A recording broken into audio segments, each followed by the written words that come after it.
Ooh, that is one dangerous shot. 192 yards to go, 5-iron in hand, bunker, bunker, bunker, bunker, water, narrow green, selling myself all the positive vibes here.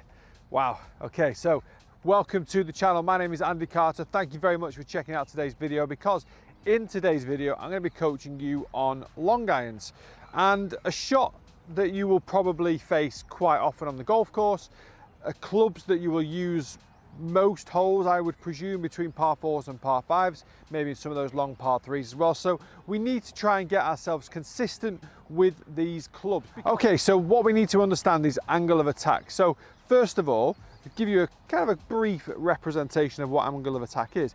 If I'm holding a driver, we often talk about the golf club working up into the ball. So the low point of the arc is going to be in front of the golf ball, so it's before you've got to the golf ball, and then the driver hits up onto the golf ball. If I take that from one extreme and go down to a wedge, the angle of attack is going to be hitting down on the golf ball, so the low point of that arc is actually going to be after the ball, because you're going to hit down on the ball, you're going to grab the ball, and then it's going to continue to go down for maybe another inch or so, and then it's going to hit its low point after the ball. With a 5-iron or a hybrid or whatever, any sort of long iron or hybrid, your low point is going to be at the ball, and the angle of attack is not going to be very steep. It's going to be almost kind of brushing the ground. So this is something you should really be trying to work on, is just letting the club just work across the top of the ground. So we never want to try and feel like we're keeping the head down, because that could dig it, and we never want to try and feel like we're lifting the ball up for extra height, because that could easily top the ball. That you could bring your low point before the ball and top it.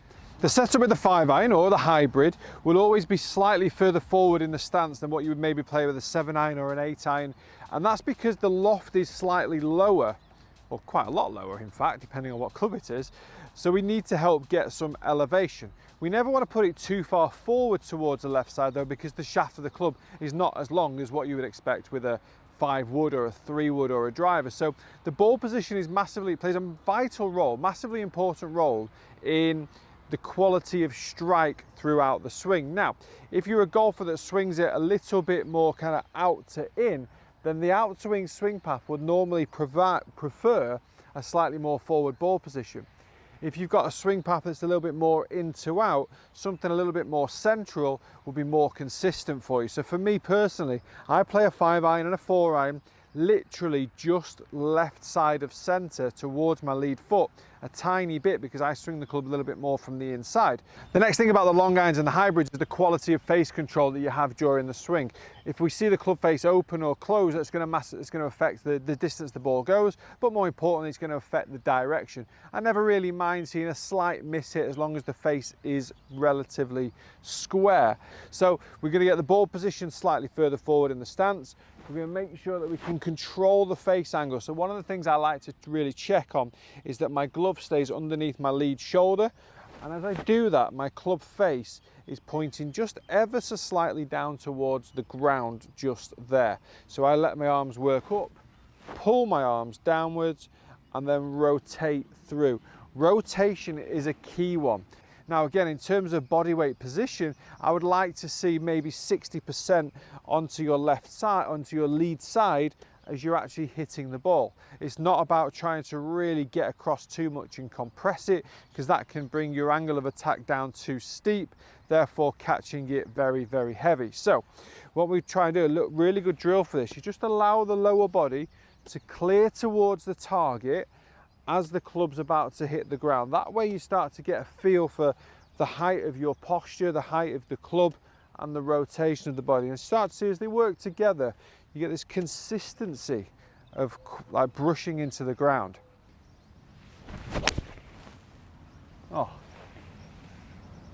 I tell you, I'm a tour pro on YouTube tip videos. Scorecard, most certainly I'm not. Okay, so let's see if I can repeat that strike, because that was so pure. One of the things is making sure the ball position is correct. So a good one that I kind of tell a lot of my golfers is just to kind of put your feet together, get the ball right in between your big toes, little step with the left foot, slightly bigger step with the right foot, pushes the ball position slightly further forward. Distance from the ball is a question I often get as well, so I like to just kind of push the backside out, get a nice straight back position and let my arms hang, and I just put the club in there. The arms will be a little, let's say, an inch further out from your body from once they've hung naturally. So that's a general rule. So going through that routine again, clubbing behind the ball, relatively neutral grip as I just touched on before I hit the shot. Anything too strong or too weak is going to affect the angle of the shaft, it'll affect the angle of the face. Grip is the easiest thing to get right, but it is one of the hardest things for you to change. You have to stick with it, because no matter what tip you do, no matter what you try and change in your golf swing, the grip will be a direct influence. So please, neutral-ish grip. Okay, so clubbing behind the ball, grip, ball position just forward of center, little rehearsal there. I just like to feel the arms kind of working downwards towards my right thigh, my glove staying underneath my left shoulder, and then I turn. Down, turn. I've got good control of the face there because the grip's right. Okay, come on, try again.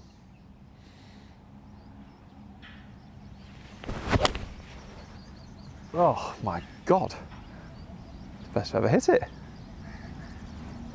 think I've hit it over the back. I've just found myself 10 yards. This video now, how to find 10 yards with your long irons. That was amazing, if I do say so myself.